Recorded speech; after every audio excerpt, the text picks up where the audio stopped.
सबको प्रणाम करता हूँ। ओम साई राम कहता हूँ।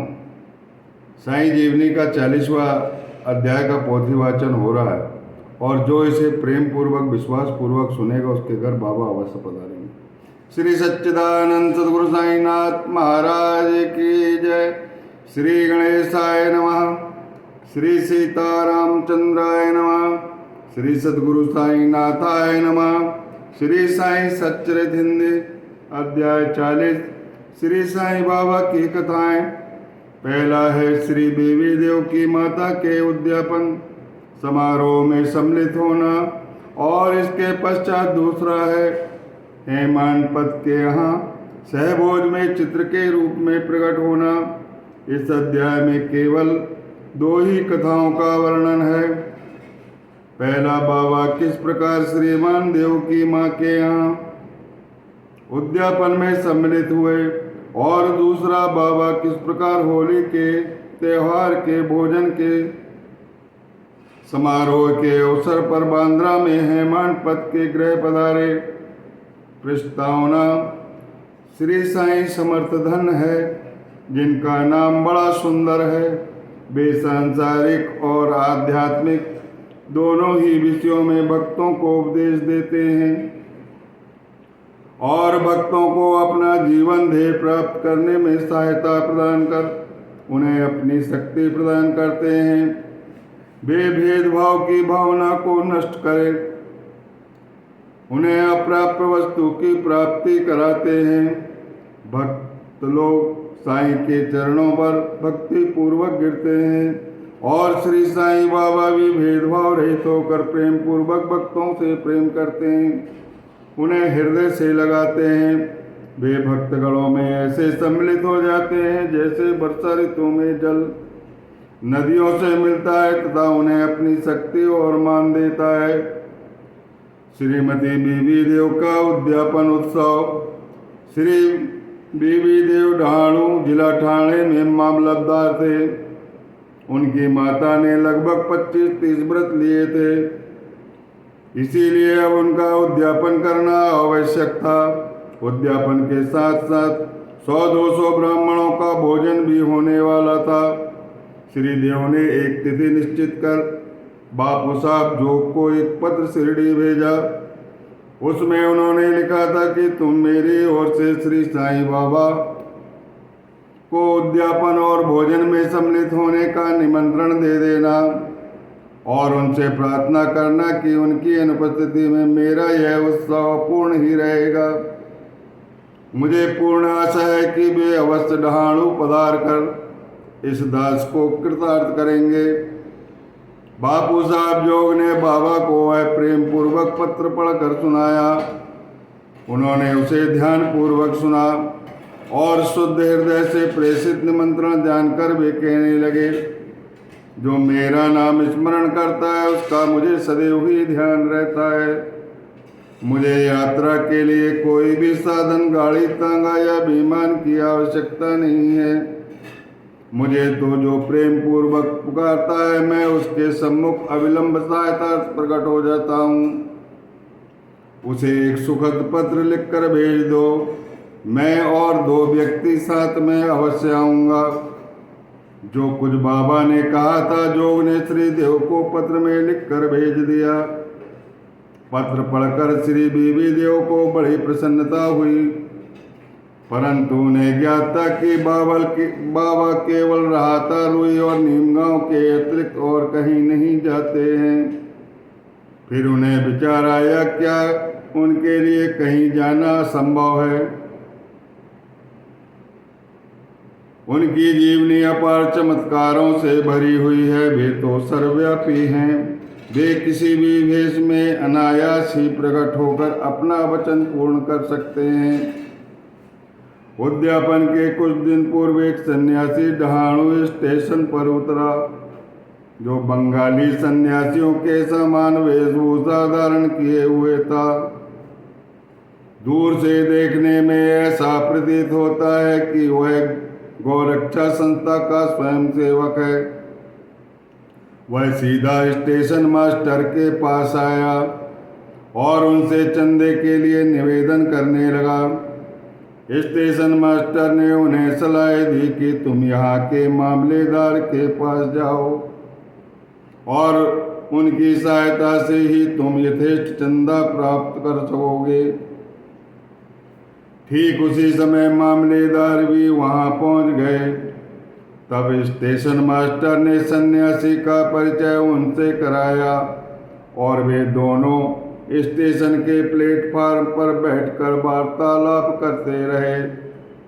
बीबी देव मामलेदार ने बताया कि यहाँ के प्रमुख नागरिक श्री राव साहब नरोत्तम सेठ ने धर्मार्थ कार्य के निमित्त चंदा एकत्र करने की नामावली बनाई है।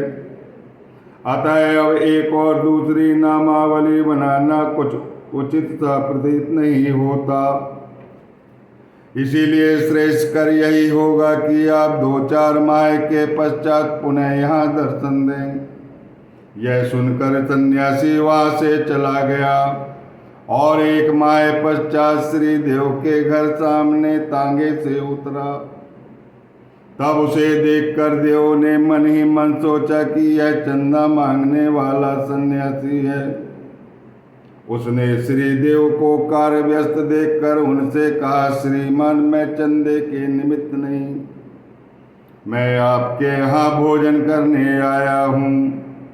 देव ने कहा, बड़े आनंद की बात है, आपका सहर्ष स्वागत है। सन्यासी ने कहा, मेरे साथ 2 बालक और हैं।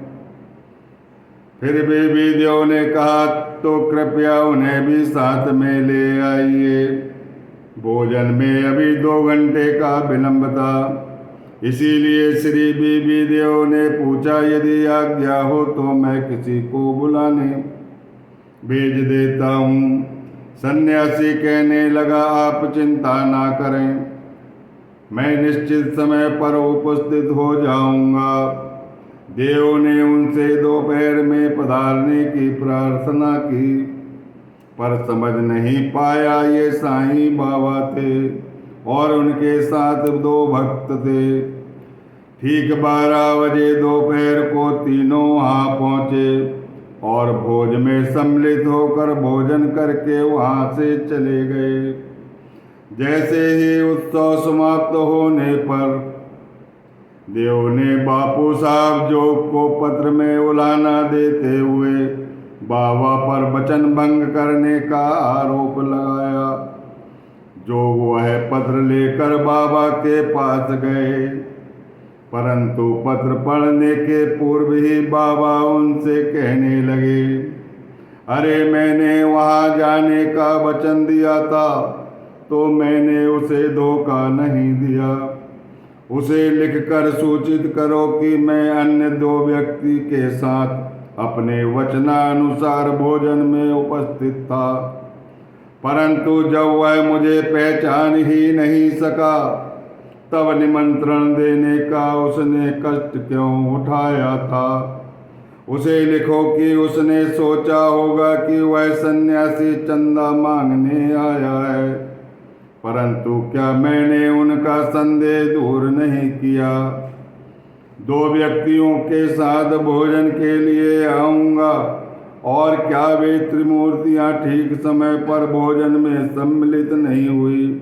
देखो देखो, मैं अपना वचन पूर्ण करने के लिए अपना सर्वस्व न्यौछावर कर दूंगा। मेरे शब्द कभी थोते पोचे और असत्य नहीं निकलेंगे। इस उत्तर से जोग के हृदय में बड़ी प्रसन्नता हुई और उन्होंने पूर्ण उत्तर लिखकर देव को भेज दिया। जब श्री बीबी देव ने उत्तर पढ़ा तो उनके आंखों से अविरल अश्रुधारा प्रवाहित होने लगी। उन्हें अपने आप पर बड़ा क्रोध आ रहा था कि मैंने व्यर्थ ही बाबा पर दोषारोपण किया। वे आश्चर्यचकित हो गए कि किस तरह मैंने सन्यासी की पूर्व यात्रा से धोखा खाया, जो कि चंदा मांगने आया था, और सन्यासी के शब्दों का अर्थ भी मैंने समझ नहीं कर पाया। अन्य 2 व्यक्ति के साथ मैं भोजन पर आऊँगा लेकिन मुझ अभागे ने पहचान नहीं पाया। इस कथा से यह विदित होता है, जब भक्त अनन्य भाव से सद्गुरु की शरण में आता है, तभी उसे अनुभव होने लगता है कि उसके सब धार्मिक कृत्य उत्तम प्रकार से चलते हैं और निर्विघ्न समाप्त होते हैं। दूसरा हेमांड पंत का होली त्योहार पर सहभोज। अब हम एक दूसरी कथा लें, जिसमें बतलाया गया है कि बाबा ने किस प्रकार चित्र के रूप में प्रकट होकर अपने भक्तों की इच्छा पूर्ण की। सन 1917 में होली पूर्णिमा के दिन हेमांड पंत को एक स्वप्न हुआ। बाबा उन्हें एक सन्यासी के वेश में दिखे और उन्होंने हेमांड पंत को जगाकर कहा, मैं आज दोपहर को तुम्हारे यहाँ भोजन करने आऊँगा। जागृत करना भी स्वप्न का एक भाग था, परंतु जब उनकी निद्रा सचमुच में भंग हुई तो उन्हें ना तो बाबा और ना ही कोई अन्य सन्यासी दिखाई दिया। वे अपनी स्मृति दौड़ाने लगे और अब उन्हें सन्यासी के प्रत्येक शब्द की स्मृति हो आई। यद्यपि वे बाबा के सानिध्य का लाभ गत 7 वर्षों से उठा रहे थे तथा उन्हीं का निरंतर ध्यान किया करते थे, परंतु यह कभी भी आशा न थी कि बाबा कभी उनके घर पधार कर भोजन कर उन्हें कृतार्थ करेंगे। बाबा के शब्दों से अतिहर्षित होते हुए वे पत्नी के पास गए और कहा कि आज होली का दिन है। एक सन्यासी अतिथि भोजन के लिए अपने यहाँ पधारेंगे, इसीलिए थोड़ा सा भात अधिक बना लेना। उनकी पत्नी ने अतिथि के संबंध में पूछताछ की। प्रत्युत्तर में हेमांड पंत ने बात गुप्त न रखकर अपने स्वप्न का वृतांत सत्य सत्य बतला दिया। तब वे संदेह पूर्वक पूछने लगी कि क्या यह भी कभी संभव है कि वे शिरडी के उत्तम भोजन को त्याग कर इतनी दूर बांद्रा में अपना रूखा सूखा भोजन करने को पधारेंगे। हेमांड पंत ने विश्वास दिलाया कि उनके लिए कुछ भी संभव नहीं है। हो सकता है वे स्वयं न आए और कोई अन्य रूप धारण करके पधारेंगे, लेकिन पधारेंगे जरूर। इस कारण थोड़ा सा अधिक भात बनाने में हानि ही क्या है। इसके उपरांत भोजन की तैयारी प्रारंभ हो गई। होली का पूजन प्रारंभ हो गया। पत्तलें बिछाकर उनके चारों ओर रंगोली डाल दी गई। 2 पंक्तियां बनाई गई, बीच में अतिथि के लिए खाली स्थान छोड़ दिया गया। घर के सभी कुटुंबी, पुत्र, नाती, लड़कियां, दामाद इत्यादि ने अपना अपना स्थान ग्रहण कर लिया और भोजन परोसना भी प्रारंभ हो गया। जब भोजन परोसा जा रहा था तो प्रत्येक व्यक्ति उस अज्ञात अतिथि की उत्सुकता पूर्वक राह देख रहे थे। जब मध्याह्न भी हो गया और कोई भी न आया, तब द्वार बंद कर सांकल चढ़ा दी गई। अन्न शुद्धि के लिए घृत वितरण हुआ, जो कि भोजन प्रारंभ करने का संकेत है। अग्नि देवता को औपचारिक आहुति दी गई। भगवान श्री कृष्ण को नैवेद्य भी अर्पण कर दिया गया। फिर सभी लोग जैसे ही भोजन प्रारंभ करने वाले थे, इतने में सीढ़ी पर किसी की आहट आई। हेमांड पंत ने शीघ्र उठकर सांकल खोली। 2 व्यक्ति, अली मोहम्मद और दूसरा मौलाना इस्म मुजावर, को द्वार पर खड़े हुए पाया। इन लोगों ने जब देखा कि भोजन परोसा जा चुका है और केवल प्रारंभ करना ही शेष है, तो उन्होंने विनीत भाव में कहा, आपको बड़ी असुविधा हुई, इसके लिए हम क्षमा प्रार्थी हैं। आप अपनी थाली छोड़कर दौड़े आए हैं तथा अन्य लोग भी आपकी प्रतीक्षा में हैं, इसीलिए आप अपनी यह संपदा संभालिए। इससे संबंधित आश्चर्यजनक घटना किसी अन्य सुविधाजनक अवसर पर सुनाएंगे। ऐसा कहकर उन्होंने पुराने समाचार पत्रों में लिपटा हुआ एक पैकेट निकालकर उसे खोलकर मेज पर रख दिया।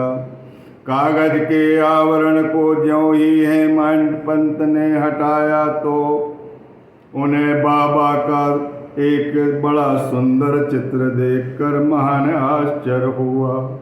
बाबा का चित्र देखकर वे द्रवित हो गए, उनकी अश्रुधारा प्रवाहित हो गई, उनका हृदय गदगद हुआ, भक्ति और प्रेम की लहर दौड़ गई, उनके नेत्रों से आंसू की धारा प्रवाहित होने लगी और समूचे शरीर में रोमांच हो आया।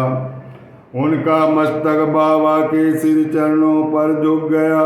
वे सोचने लगे कि बाबा ने इस चमत्कार से मुझे आशीर्वाद दिया है। कौतूहलवश उन्होंने अली मोहम्मद से प्रश्न किया, बाबा का यह मनोहर चित्र आपको कहाँ से प्राप्त हुआ? उन्होंने बताया कि मैंने एक दुकान से खरीदा था। इसका पूर्ण विवरण, पूर्ण वृतांत मैं किसी अन्य समय के लिए शेष रखता हूँ।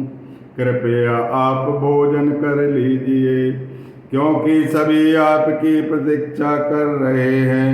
हेमाड पंत ने उन्हें धन्यवाद देकर नमस्कार किया और भोजन गृह में आकर अतिथि के स्थान पर बाबा का वह चित्र मध्य में रखा और विधि पूर्वक उन्हें नैवेद्य अर्पण किया। सब लोगों ने ठीक समय पर भोजन प्रारंभ कर दिया।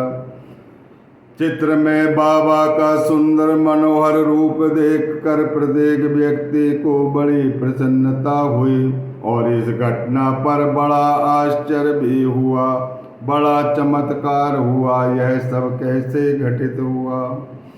इस प्रकार बाबा ने हेमंत पंत को स्वप्न में दिए वचनों को पूर्ण किया। इस चित्र की कथा का विवरण अर्थात अली मोहम्मद को चित्र, बाबा का चित्र कैसे प्राप्त हुआ और किस कारण से उन्होंने उसे लाकर हेमंत पंत को भेंट किया, इसका वर्णन अगले अध्याय में किया जाएगा। श्री सद्गुरु साईनाथ अर्पणमस्तु। शुभम भवतु। बोलिए सच्चिदानंद सद्गुरु साईनाथ महाराज की जय। जो इस कथा को प्रेम पूर्वक, विश्वास पूर्वक सुनेगा उसकी सभी अभिलाषाएं तो पूर्ण होगी। और एक बहुत बड़ी बात होगी, जब भी बाबा को आमंत्रित करते हैं तो वो अपना आमंत्रण स्वीकार करके जरूर उनके घर पर जाते हैं। लेकिन जिनको जितना विश्वास रहता है वह पहचान जाता है, और जिनको थोड़ा सा भी संदेह रहता है वह उन्हें पहचान नहीं पाता, लेकिन वो आते जरूर है। बोलिए सच्चिदानंद सद्गुरु साईनाथ महाराज की जय।